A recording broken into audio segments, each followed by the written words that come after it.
Today's video I'm going to be talking about a faux barn wood, which is a little bit different from my faux wood grain video, just because it's a little bit of a different technique. With that video, we started out with a gold base because we were looking for a darker wood, and this is going to be more like the reclaim wood, the barn wood. The way that I developed this technique, I used to have a couple of other techniques that I liked, but this one is the one that I like the best. I think it looks the most like it.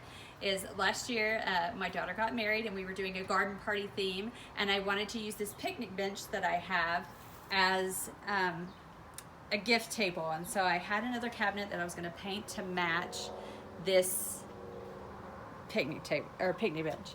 And so when I went to look really closely at it, we always think that we're starting with a gray tone. We always try to add a gray stain, but if you'll look at it, the grain itself is a dark brown. And so the color next to it is not really a gray, it's just a lighter brown. And so when I realized that you don't start with a gray, that's when I came up with my technique. So we're gonna go over here. You're gonna take your favorite dark brown. This is the color that your graining is gonna be, a dark brown. So your favorite dark brown that's not reddish or any other color, but just brown. And you're gonna mix it with white. You don't wanna have a totally all one color consistent color. You're just gonna mix it up until it's mostly mixed, because wood is not all one consistent color. And now with this, I'm doing this bookcase that I made for my daughter years ago. And it was red. And this is one cool thing about doing the faux wood, is that you can do it over something that's already painted. You just want to take off the shine off of it. That takes the top coat, the sealant, the polyacrylic, whatever, off the top of it so that your paint will adhere. So once you've mixed it up, and you can even leave, we'll do it over here. You can even leave a little bit of dark brown on the side, so that if every once in a while you want to have like a little bit of a streak, you do that. And you want to make sure you're not using a foam roller or a foam brush. You want to use an actual brush. This is a very cheap one that you can get from the dollar store. Take a little bit of that and you go in the direction that the grain would be. So across the top, it's going to be in this direction. Up the sides, it's a vertical direction. And then every once in a while, you want to make sure that your lines are straight with this, because these brush marks are going to be incorporated into our faux wood grain. So try and make sure that they're straight. And then every once in a while, grab a little bit of that dark brown, don't mix it in, and see how it leaves like little streaks.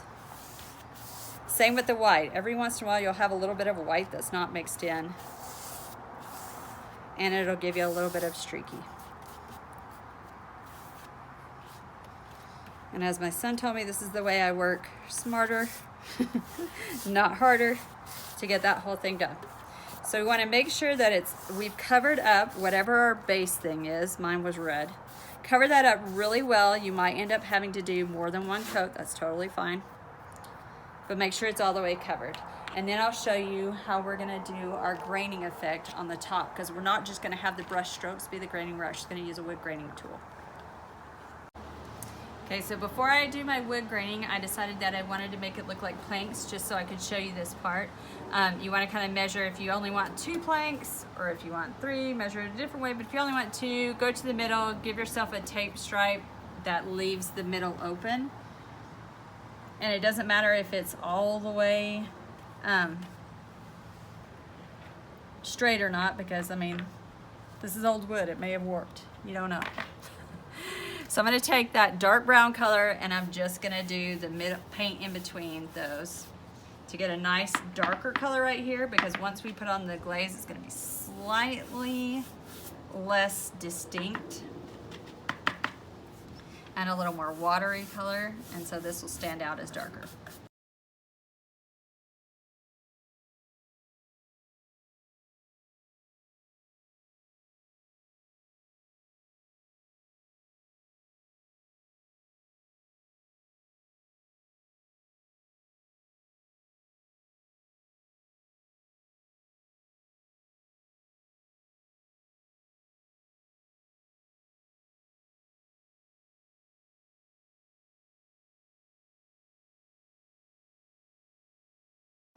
Okay, so turns out I lied. That wasn't my same dark brown. That was a darker brown, but it doesn't matter.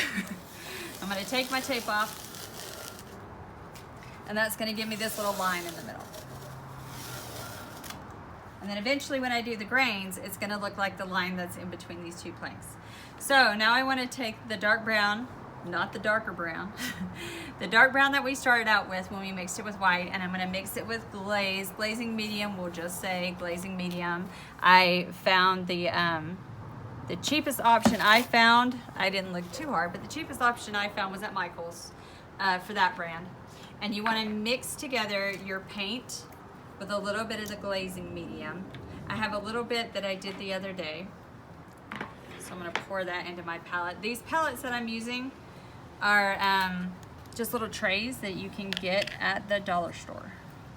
So I mixed up the other day my paint with a little bit of glaze. You don't want it too runny, because what's gonna happen is your wood grain is gonna catch whatever paint and it's gonna drag it away, because glaze makes it stay wet longer and it helps you drag paint away. So if you're doing a glaze on top of something, you're gonna put some on and then you're gonna wipe it off. And so this is the same as the wiping it off part, but you're gonna wipe it off with a wood grainer.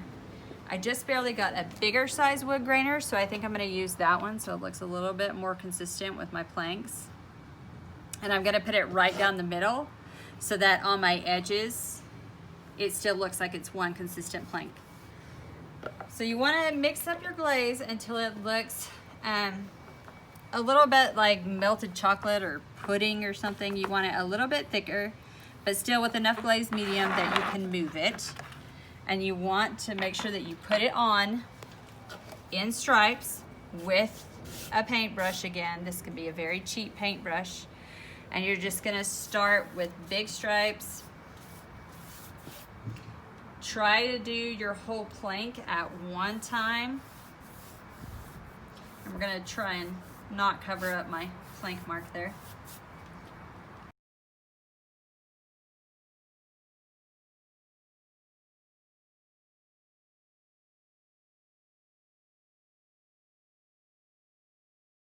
Okay, once you have that all the way on, you wanna work pretty quickly, and you're gonna drag it, and then you're gonna rock forward, rock backwards, rock forward, rock backward. And then that's gonna leave you that little grain. And then for the edges, I'm just gonna pull it down. And then I'm gonna slightly pull it down over there. Actually, I'm gonna use my smaller, I have a smaller one. And pull that down. So the couple places where I might have moved it, I'm just gonna move it slightly because I don't like those little groove marks. And if I really don't like it, I can always paint over it. I can wipe it off and redo it. You can go and just use your brush a little bit, feather it out. Sometimes you'll have like little pool marks and you don't want it to pool.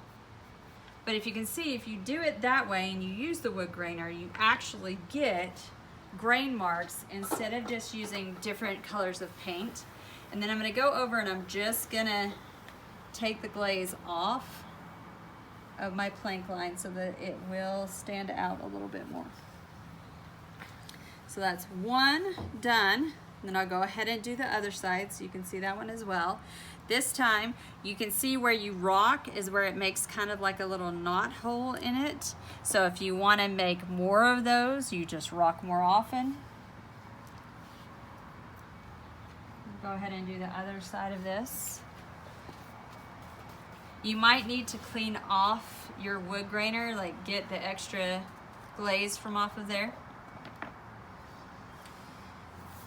Again, go all the way down.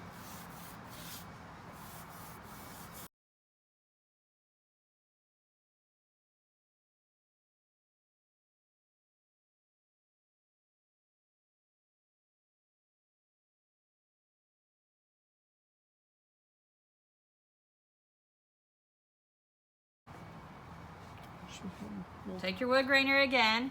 This time I'm gonna start with it up high and then drop it, high and drop it. And see, I didn't even go in a straight line, but it's okay because not all wood grains are straight.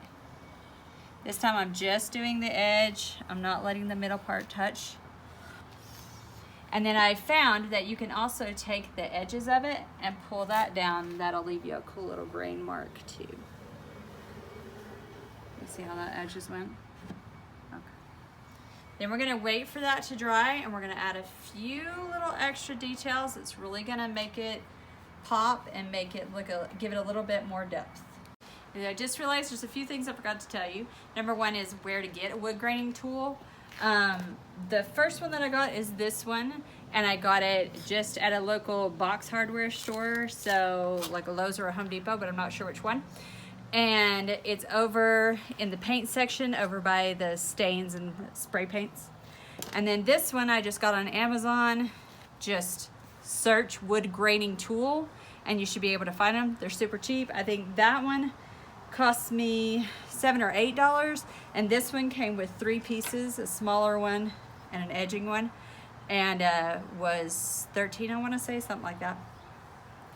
So the other thing that I forgot to tell you was if you have small pieces like this, pieces that your wood graining tool may not reach, so what I would do with those, get the grain on yours and then just use the edge of your brush, so the flat like that, and just scrape it across the top, so kind of like a dry brush. And then if it still doesn't, got some on the inside, if it's not giving you enough of a wood grain look, see how it's just picking up a little bit of it. It helps that this piece is actually made of wood, so it's picking up some of the wood grain underneath. But if that doesn't give you enough, you can always go back and use your grainer and pull some off until it looks the way you want. Another thing I forgot to show you is how to use the different sections of the wood grainer. So you're typically gonna use this section the most, but you can also, oh, this one clicks up and down. My other one, you can take the back end off and turn it upside down. You can use this edge of it. So this edge is going to give you those straight grain lines, and this one's supposed to give you more of like an antique grain lines because they're all spread out like that.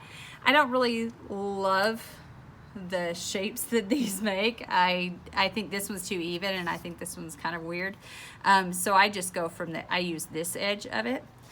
That's also what this tool does, is this is going to give you smaller grain lines and then bigger, chunkier ones.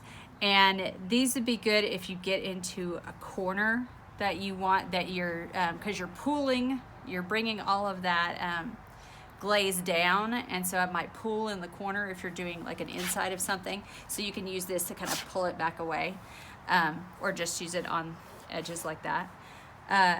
Another thing is, so when I did it, you can see it turned out a little bit darker than what I wanted because I wanted to match my bench here.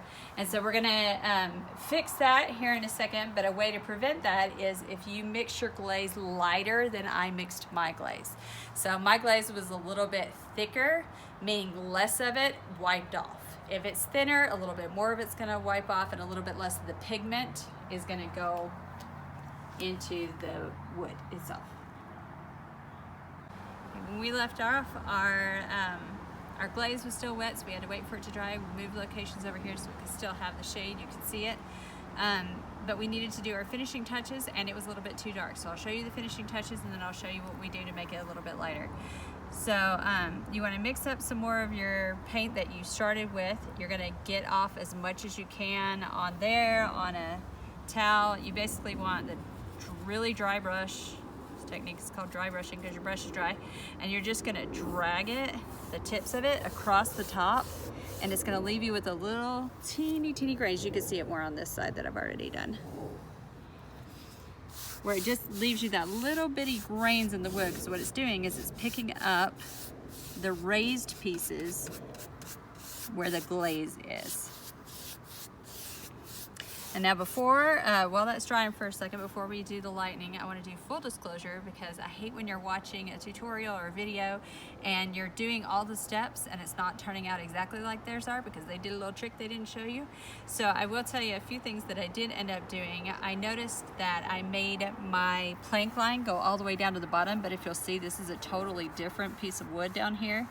So I went ahead and painted over that, made the wood grain go the other way so that you can see the plank wouldn't go all the way down there and all the way up here. The other thing that I did is when I white brushed, and sometimes I went over with another brush, and I got my lightest color really close to my plank line, especially where there were dark areas, just so that it would show up a little bit more, and then I actually went over it again. So I darkened my plank line and I got rid of it here on the edges. And then I just dry brushed. Okay. When you're all done and you've got it all complete, you can keep adding and adding and adding layers of dry brushing, and that will just deepen the history of the piece. I like to make up little stories about how the piece got weathered and how it was. But in order to get it closer to that color, because I mixed my glaze a little bit too thick, I'm going to take my original color and we're going to do a wash, which just means we're going to get, this is just water in here, and I'm going to mix it around until what's coming off of my brush, can you see that paint, is watery. So I want watery substance that's colored. And you're going to go over, you can do the whole thing or you can just do little areas. Just go over it like that and then wash it off, and then if you can see, it just lightens it. This is what people do when they do a whitewash. They just take white paint, add water, wipe it off. And it just, and see, then I went over my plank line, so I'll have to go over it again. Make sure everything that you do, and you can see a little bit of difference maybe between this side and this side. It's a little bit lighter now. But you want to make sure everything that you do, you're going with the grain, the direction that the grain would be going.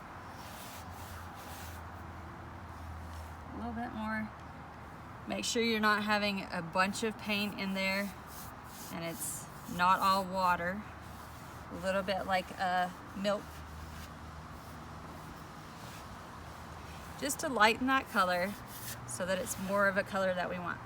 Now, the details that I was saying, the dry brushing that you can do, you can go back with your darker grain color, or you can even use that really dark color that I used accidentally for my plank line. Get a bunch of it off. And then just in certain areas, drag it. Can you see it getting darker right here?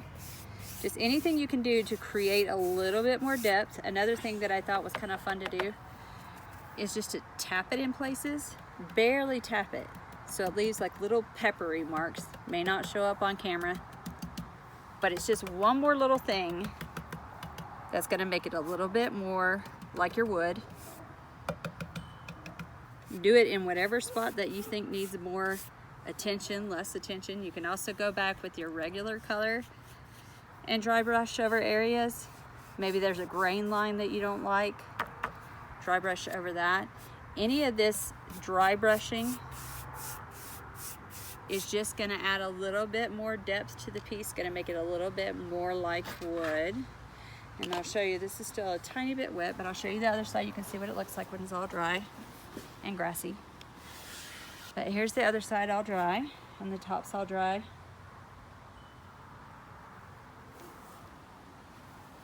And then that is gonna be our finished piece.